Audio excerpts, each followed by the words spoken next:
اس کی تعین کیوں اٹھا لی؟ اس میں بہت بڑی حکمت ہے۔ اگر آپ بھی تھوڑا سا غور کریں تو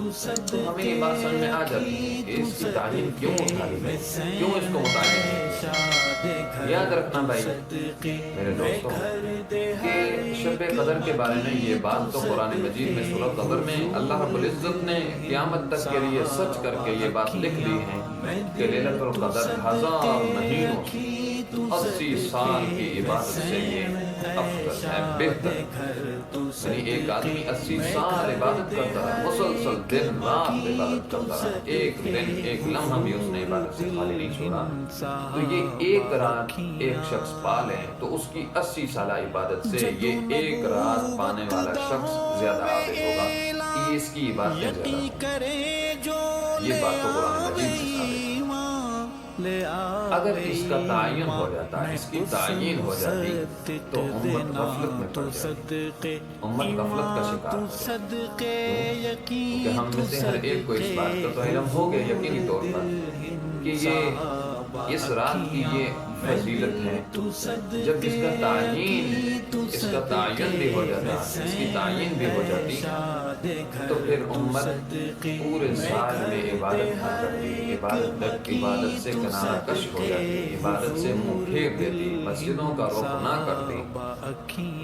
اللہ کی عبادت نہ کرتی، کیونکہ اس کو تو علم تھا، اس بات کا تو علم ہو گیا تھا کہ ایک رات ایسی ہے جو 1000 مہینوں کی باتوں سے افضل ہے۔ تو ضروری ہے پورے مکمل سال عبادت کرنا، تو ضروری تو نہیں ہے مکمل سال عبادت کرنا، تو اس لیے امت سے اس کی تعین اٹھا لی۔ باقی ہاں احادیث میں جس طرح میں ابھی حضور اکرم صلی اللہ علیہ وسلم کا فرمان آپ کے سامنے عرض کیا، من آخر شہر رمضان، کہ شہر رمضان المبارک کے مہینے کے آخری عشرے میں تلاش کرو، اور پھر اسی طرح ایک اور روایت میں اس سے بڑھ کر جو زیادہ سے زیادہ جو اس کی تعین حدیث مبارکہ میں حضور اکرم صلی اللہ علیہ وسلم کے فرمانوں میں ملتی ہے، وہ یہ کہ اس کو آخری رمضان کے آخری عشرے میں اتفاق راتوں میں تلاش کرو، 21، 23، 25، 27 اور 29۔ اگر ہمیں شب قدر مل جائے، شب قدر کی رات اگر ہمیں مل جائے،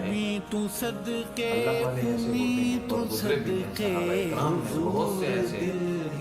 اللہ کے محبوب بندے ہوتے ہیں جن کو علم ہو جاتا کہ آج کی رات شب قدر کی، اس لیے اکابرین صحابہ اکرام میں مختلف اقوال ہیں،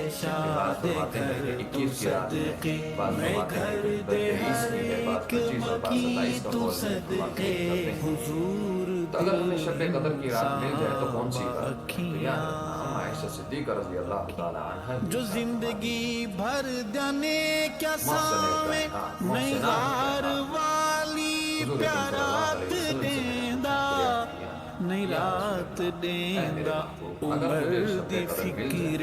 حسین تو صدقے حضور دے جانشی تو صدقے حضور اے عائشہ اگر تجھے لیلۃ القدر کی رات مل جائے تو صدقے کی تو صدقے حسین بے شک تو بہت زیادہ بخشنے والا ہے، صدقے میں گھر دے ہر ایک کی تو صدقے حضور دل انسان بے شک بخشنا یہ تو تیرا محبوب عمل ہے، فاعف عنی، بس تو مجھے بھی کھولوں مزار تائی جے پاسے ویکھاں وہ نظر دے، اس ورد کو بار بار پڑھا کرو۔ نظر دے وفاد میں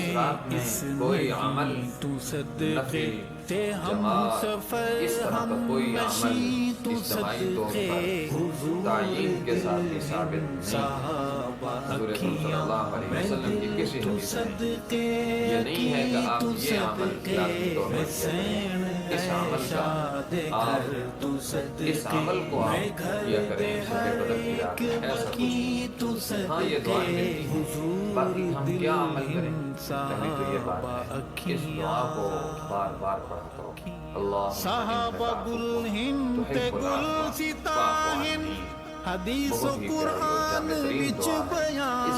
ہے۔ اس کے بیان علاوہ ہاں بیان درود شریف کی کثرت صحابہ رکھا دی کریں کہ شان جس سرور وچ کائنات نے ہم پر یہ ارشد احسان کیا حدیث و ہمارے لیے قرآن ایک ایسی بھی تو رات صدقے اللہ رب العزت سے ہمیں لے کر دی گویا صحابہ کہ جو ہزار مہینوں سے بہتر ہے تو اس کا صدقے اس کی ذات تو کا حق بنتا ہے صدقے کہ ہمیں ان پر درود کی کثرت حسین کریں اور درود